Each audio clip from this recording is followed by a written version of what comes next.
It's day 3 of the silent blackout. Your neighbor just tried to trade a can of lukewarm beans for your left shoe. The squirrels have formed a surprisingly organized syndicate, and your reflection in the unlit TV is starting to look suspiciously like a cryptid. Hey survivors! Welcome back to our channel, the hand-drawn guide to staying mostly functional when the world gets weird. Today we're sketching exactly how to navigate long-term power loss, purely for laughs and fictional preparedness. Picture this. One moment you're doom-scrolling through cat videos, the next, utter silence.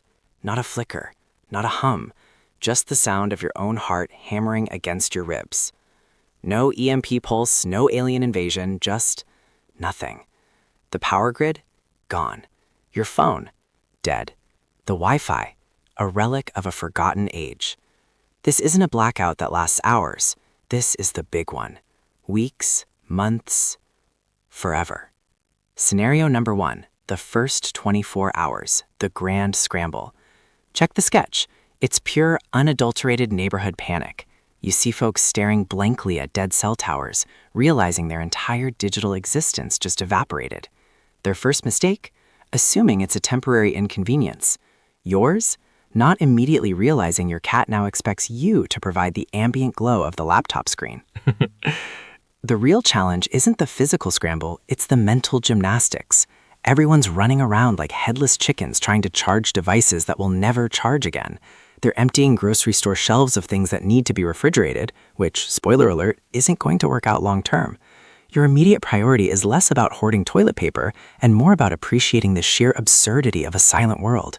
Find your biggest, silliest hat. It's important for morale. And maybe for signaling. Scenario number 2, the great water question. No pumps, no problem? See this little guy in the corner trying to siphon water from a discarded swimming pool filter? Don't be that guy. When the electric water pump finally grinds to a halt, so does your access to tap water. Most people forget how much we rely on those invisible currents. Your first thought might be the local river. Your second thought, after seeing what else is in the river, will be, oh, perhaps not. For our fictional survivalist, the key isn't finding water, it's imagining it's clean enough to drink. Our advice? Invest in a very, very large collection of empty soda bottles, for purely aesthetic reasons, of course. Maybe fill them with glitter? It brightens the mood. Scenario number 3, cooking and heating, the silent inferno.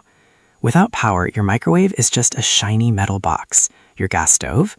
Maybe for a bit if you're lucky, but eventually the pipelines run dry or the pumps fail. Now everyone's trying to build a fire in their living room. Picture a tiny stick figure trying to roast a marshmallow over a pile of old tax documents. Carbon monoxide? Never heard of her. Our hero?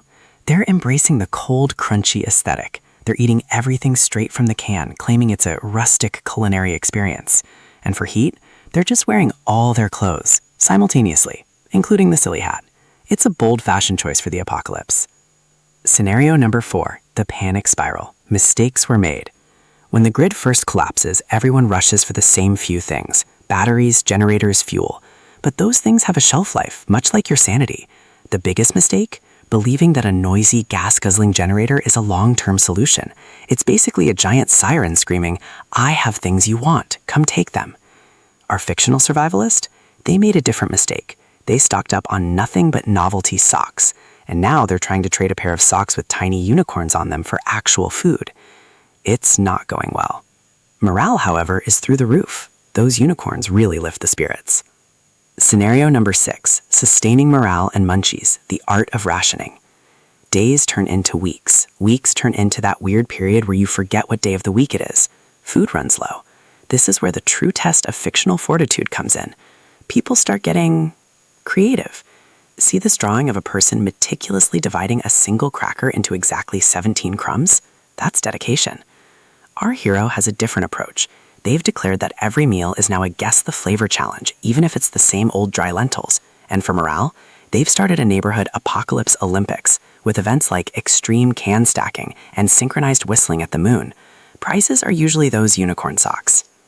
Scenario number 7, home security, the blackout blues.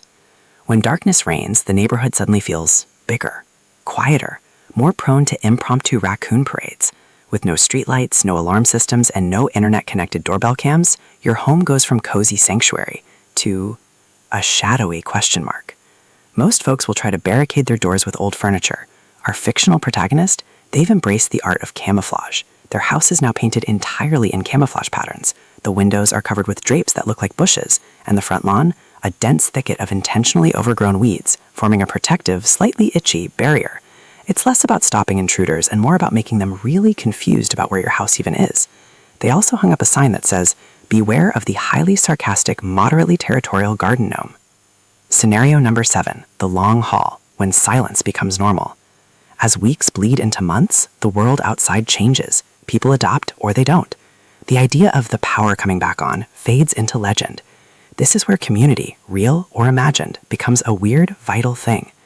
Our fictional community now communicates exclusively through interpretive dance and a complex system of smoke signals that mostly just spell out, "Hungry?" or "Did anyone see where my silly hat went?" The makeshift radio? It mostly just plays static, which everyone pretends is a very avant-garde classical music station. Long-term power loss isn't about surviving, it's about becoming a character in your own darkly humorous graphic novel. Bottom line, when things go sideways and the lights refuse to flicker back on, don't forget to keep your sense of humor. It's the only resource you truly can't run out of, even if you're down to your last unicorn sock. That's it for today's page from the Apocalypse Sketchbook. If this entertained you for at least 5 minutes, hit like, drop your funniest hypothetical survival idea in the comments, and subscribe so the next disaster feels slightly more ridiculous. Stay sharp, stay weird, and I'll see you in the ruins. The imaginary ones.